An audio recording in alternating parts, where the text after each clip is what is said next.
পলাশন Vivekananda club ও পাঠাগারের তরফ থেকে আন্তরিক অভিনন্দন, শুভেচ্ছা, ভালোবাসা।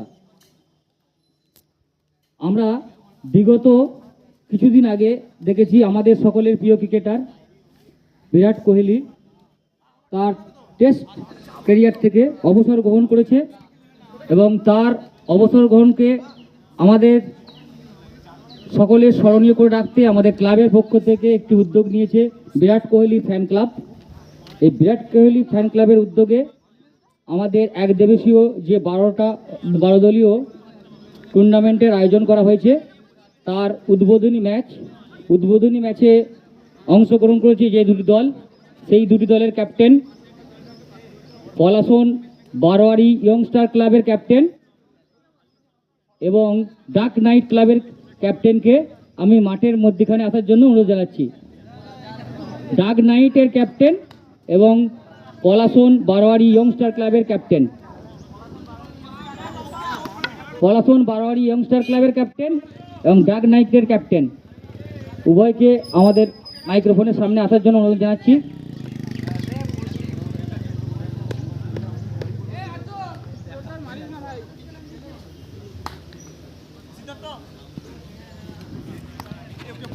সুবুদি ভাই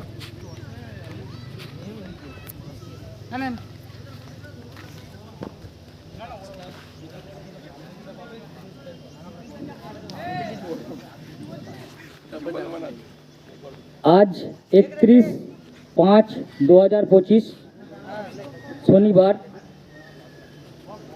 আমাদের বিরাট কোহলি ফ্যান ক্লাবের যাকে আমরা সব সময় খেলার মধ্যে পাই, রাকেশ পাঁজা ওরফে তীর্থঙ্কর পাঁজাকে আমি আসার জন্য অনুরোধ জানাচ্ছি। আমাদের সকলের প্রিয়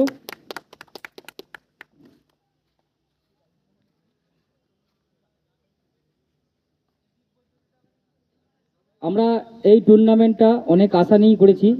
যদি প্রকৃতি আমাদের সাথ দেয়, আমরা নিশ্চয়ই যে সমস্ত টিম এখানে অংশগ্রহণ করেছে সকলেই খুব ভালো এবং ভালো খেলা উপহার দিতে আপনাদেরকে পারবো।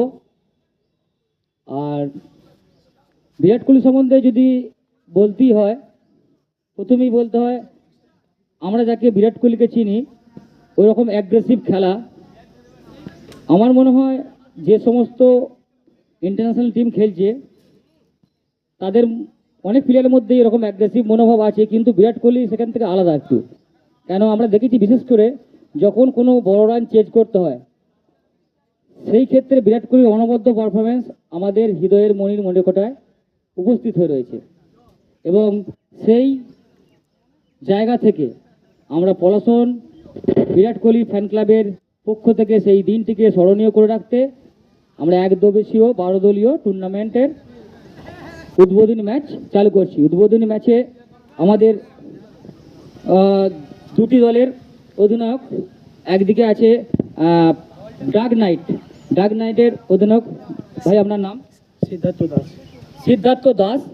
আর পলাশন বারোয়ারি ইয়ংস্টার ক্লাবের অধিনায়ক ভাই আমার ভাই নামটা বলবে? জ্যোতিপ্রসাদ হাজরা। আর নিয়ম সম্বন্ধে কিছু বলার নাই, ক্রিকেটের নিয়মই খেলা হবে। পেস বল আমরা কল করতে হবে না, আমরা পেস বল হলে দিয়ে দেবো। আর ওয়ান হাইট বলে কোনো জিনিস নাই, মাথার উপর দিয়ে বা ঘাড়ের উপর দিয়ে বল গেলেই আমরা নো দিয়ে দেবো। আর খেলায় আম্পায়ার ভালোই সিদ্ধান্ত নেবে, কিন্তু টুকটাক ভুল হতে পারে, কিন্তু সেটাকে না করে আমরা সেটাকে আলোচনা করে ঠিক করে দেবো।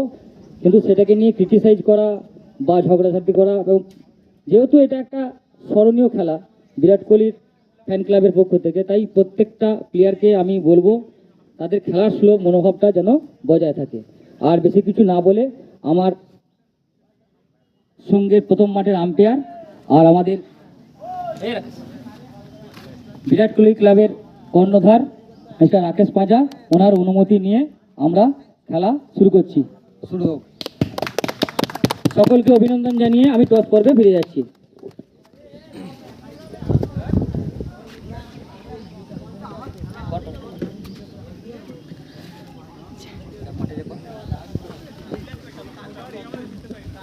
যেটা বলবি আমাকে বলবি, বলবো আমি সেটা বলবো। হ্যাঁ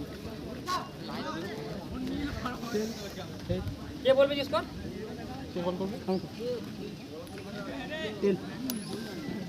তেল কল করেছে, কি পড়েছে ভাই? হেড পড়েছে। পলাশন বারোয়ারি ইয়ংস্টার ক্লাব টসে জয়লাভ করেছে। দুটো দুটো দুটো অধিনায়ককে আসার জন্য বলছি কেন ভাই? টসে জিতে আপনি কি নেবেন? বল। পলাশন বারোয়ারি ইয়ংস্টার ক্লাব আমাদের উদ্বোধনী ম্যাচের প্রথম ম্যাচে টসে জিতে বল করার সিদ্ধান্ত নিয়েছে। পিচ সম্বন্ধে মিস্টার ক্যাপ্টেনকে কিছু বলার জন্য অনুরোধ করবো।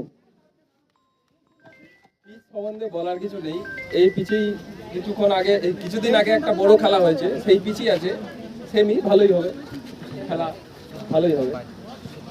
ঠিক আছে, সিদ্ধার্থ বাবু,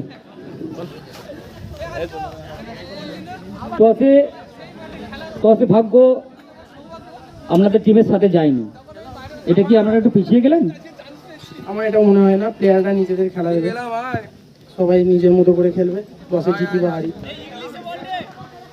টসে হারা বা জেতার কোনো ব্যাপার নাই। ডাক নাইট তাদের প্লেয়াররা বলেই গেল, অধিনায়ক বিশেষ করে অধিনায়ক তার অ্যাগ্রেসিভ মনোভাব আমরা দেখতে পেলাম। এখান থেকে আমি কমেন্টেটর বক্সে ফিরে যাচ্ছি।